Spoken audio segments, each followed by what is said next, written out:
الاهل والعراض هاي تايت ثالثة هاي تايت وعدون غادي بأربيل وغير أربيل. هي هاي شيوخ ضوعانا بطل مال العرق بطل مال ويس كبر عمت عينهم ونعلى على والديهم. وقت صحيح يقول لك التفرقة واهل الجنوب كلهم هناك جاي يدافعون. طلعنا بس ننقذ عراضنا. هاي بناتنا كانوا ننقذها من الزمرات الداعشية اللي أخذوها وأكثرها أخذوها راح يسوون الأنبار مثل الموصل ما سووها مثل ما سووها الموصل. سووا بالرمادي 4 أشهر بدون رواتب العالم الدق وحتى المحلات وعاد تطب الديان.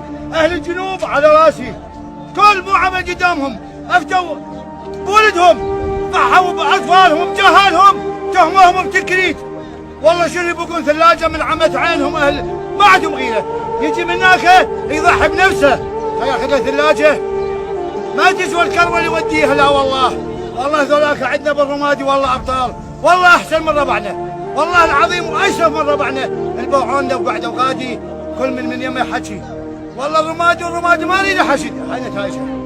هاي نتائجها هم وياهم بوعونا بيع يا أخي. ما يصير حد على الله ما يقبل حاطيهم بيد الله واهل البيت. اذا ان حوبه العوائل هاي وهالنساء لها حوبه تطلع حوبتها من عندهم. وان شاء الله بعزم الرجال الابطال تسوى او يرجعون وحسابهم يصير الله خير. ليش؟ هاي نتائجها حسبي الله ونعم الوكيل. بارك الله فيكم واهل الجنوب على راسي.